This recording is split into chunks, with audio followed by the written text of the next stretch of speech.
Hi guys, welcome to my YouTube channel Studyship with Prati 2. Into this process, we are just going to continue our IR Chapter 3 of Semester 4 Global Politics, and this is going to be just one part for this entire unit क्योंकि इसकी unit काफ़ी ज़्यादा छोटी है.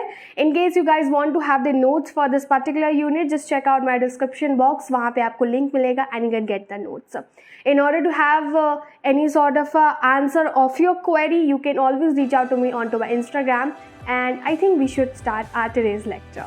So in case you are visiting here for the very first time, I would like to tell you all, मैंने unit 1 के लिए already lectures update कर दिए हैं. आई थिंक इसका यूनिट 2 मैं 3 के बाद अपडेट करूँगी, तो यहाँ पे प्लेलिस्ट का लिंक डाल दूँगी. थोड़ा आसपास आ रहा होगा तो आप एक बार चेक कर लीजिएगा बाकी सारे पार्ट्स, क्योंकि यूनिट 3 ही सिर्फ एक ऐसा यूनिट है जो मैं एक पार्ट में बना रही हूँ और एक एंटायर वीडियो में. बाकी सारे मैंने जो है सेक्शन वाइज डिवाइड किए हैं ABCD, बिकॉज वो बहुत ज़्यादा लेंथी थे. ठीक है, तो शुरू करते हैं हमारा आज का lecture. Also we are providing crash course for our semester 5 students, so if you are the one, you can always register for this one, and let's see.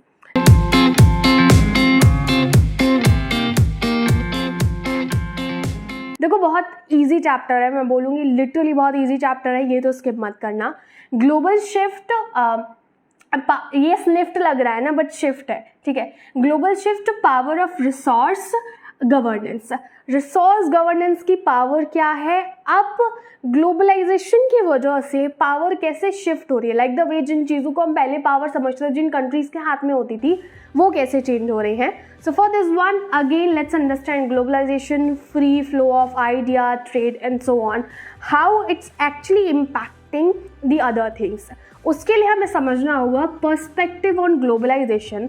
जो हमारे बहुत सारे थियोरिस्ट्स हैं, उन्होंने डिफरेंट पर्सपेक्टिव्स हमें सजेस्ट किए, तो वो देख लेते हैं ग्लोबलाइजेशन को समझने के लिए.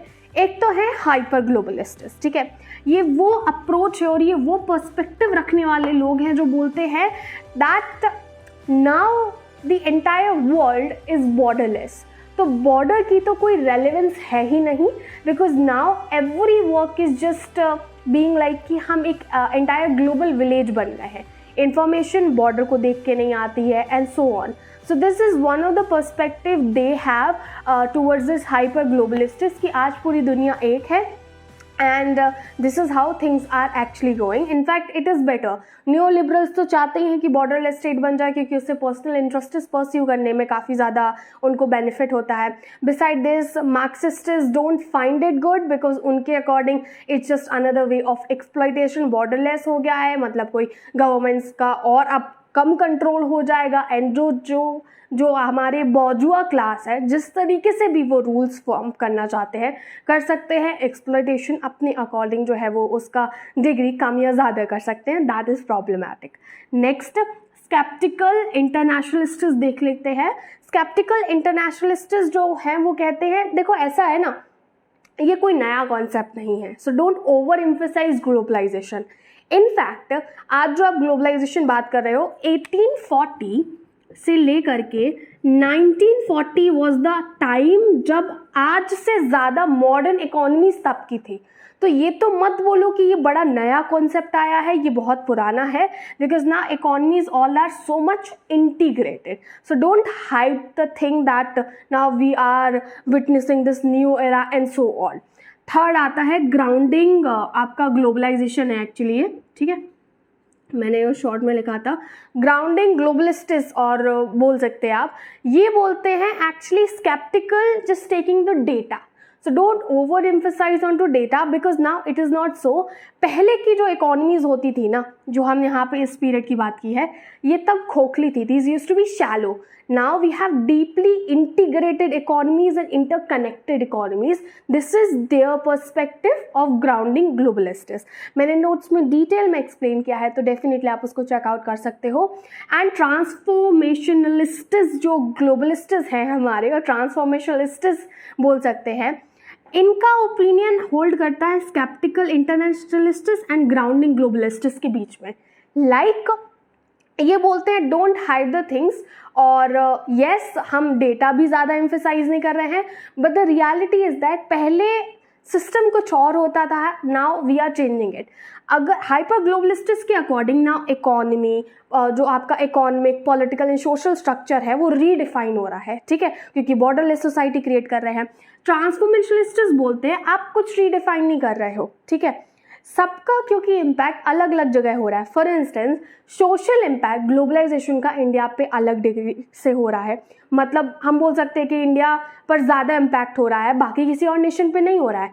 सो now we are just changing, we are just transforming our economy, our society, our politics, institution and so on, but it's not that entirely changing, क्योंकि आज भी गवर्नमेंट्स का नेशनल, मतलब नेशनल जो हमारी बॉर्डर्स होते हैं, स्टेट्स होती है, अथॉरिटी होती है, उनका इंपॉर्टेंस रहेगा and we can not avoid that one, ठीक है। तो ट्रांसफॉर्मिस्ट्स जो हैं हमारे, वो ये व्यू होल्ड करते हैं। I hope it is clear now.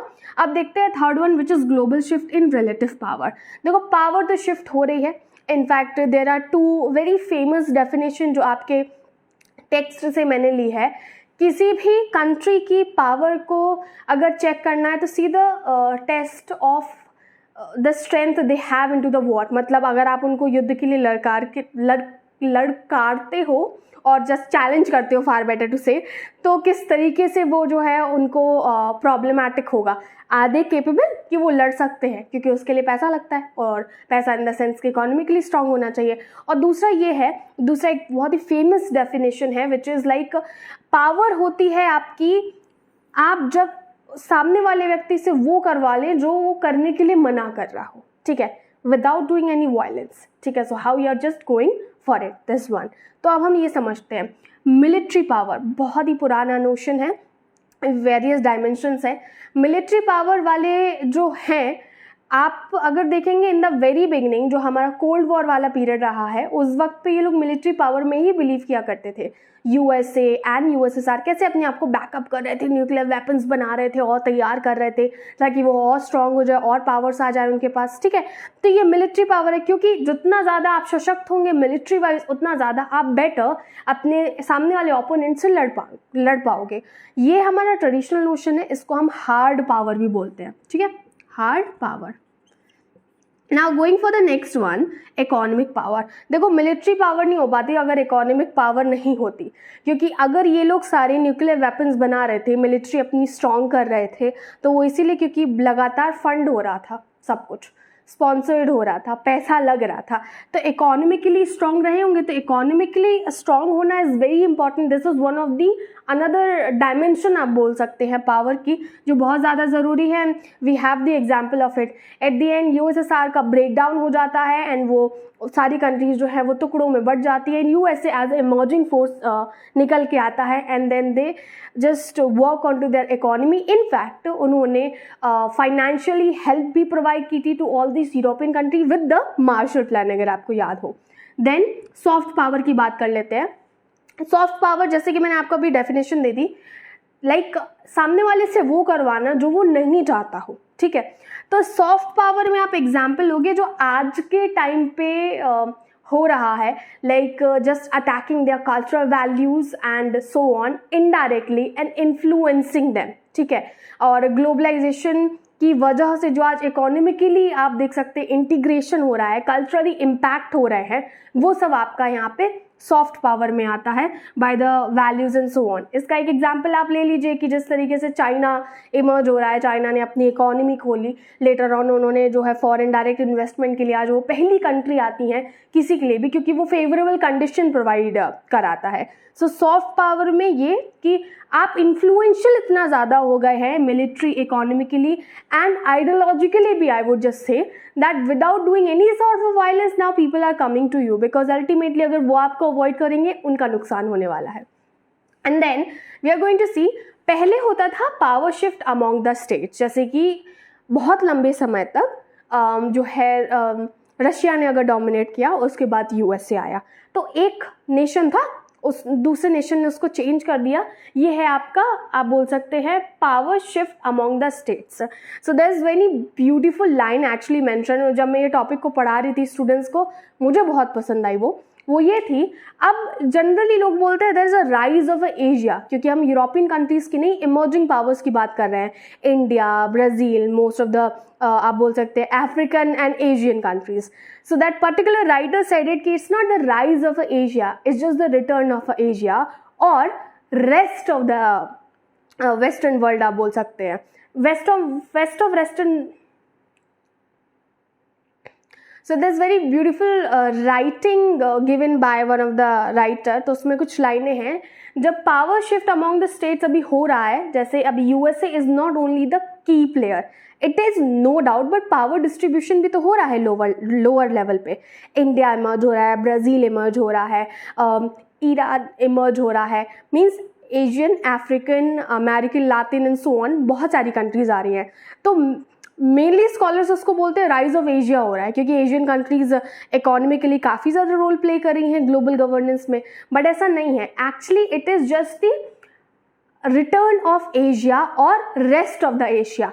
तो जो हम अभी सब यूरोपियन करते आए हैं और वेस्टर्न वर्ल्ड को एडवोकेट करते आए, उनको छोड़ करके अभी बाकी सारे इमर्ज हो रहे हैं, because they are getting chance to work on to their economy. ठीक है, तो ये हो गया आपका power shift among the states, जब एक स्टेट्स को छोड़ के दूसरा. अब बात करते हैं power shift from states to non state actors भी हो रहा है. फॉर इंस्टेंस टेररिस्ट जो ग्रुप्स, ISI हो गया आपका, ठीक है, और अलकायदा एंड ऑल, इसके अलावा ब्रिक्स, आसियान, जो रीजनल हमारे ऑर्गेनाइजेशंस हैं, एसोसिएशंस हैं, क्योंकि ये स्टेट्स में नहीं आएंगे ना, ये नेशन नहीं है, it's the mutual cooperation going on from all the states, but originally ये स्टेट्स नहीं है, म्यूचुअल इंटर गवर्नमेंट यहाँ पे चल रही है. तो power shift from states to non state actors में आपका ये सब आ गया, क्योंकि ये इम्पैक्ट करते हैं, ग्लोबल पॉलिसीज़ को इम्पैक्ट करते हैं. अफगानिस्तान को रिसेंटली टेररिस्ट ने जब कैप्चर किया और तालिबान ने कैप्चर किया, उसने इंटायर वर्ल्ड की पावर को कहीं ना कहीं इम्पैक्ट किया. एंड उन्होंने विथ तो वर्ल्ड लेवल पे और ग्लोबल गवर्नेंस में अपना पावर शेयर ले लिया. अफगानिस्तान ले लिया तो पावर शेयर ले लिया. Shift in global governance. So no doubt that we can witness that there's a shift in a global governance that is going on since very fast rate. जैसे कि China आया, चाइना ने in last few decades जिस तरीके से growth किया, पहले उसने अपने आप को पूरे वर्ल्ड से आइसोलेट किया, लेटर ऑन उन्होंने डिसाइड किया कि वो प्राइवेटाइजेशन को लाएंगे, धीरे धीरे उन्होंने सेक्शन खोले and so on. Now they are one of the emerging power of the world. ठीक है, एंड फ्यूचर ये यूएसए को भी टक्कर दे सकता है. We all know that pandemic की वजह से चाइना से ये शुरू हुआ था, all over the world impact किया था, बट चाइना को इससे काफ़ी ज़्यादा फायदा भी हुआ. May be China did all this pandemic thing and a covid thing. We don't have the solid proof, but we have the guesses and assumptions that we can say, but somewhere it is related to this one. Also India जैसी countries जो future में globally lead करने वाली हैं, which is a good thing, Brazil, Iran, Iraq and so on. So that's it in my opinion. आपको chapter 3 में सिर्फ इतना करना है. अगर कुछ गलती हुई हो आगे पीछे, so just forgive me for this one and hit the like button, share this video, and if there's any particular mistake you can always highlight it in the comment section and I'll definitely pin your comment section because गलत information नहीं जानी चाहिए. कई बार ऐसे होता है कि fast पढ़ाने की वजह से एक दो चीज़ें इधर उधर हो जाती है. This is something that I observe and also sometimes you people commented, I need to take care of that one. Bye bye for now, मिलेंगे हमारे नेक्स्ट वीडियो में.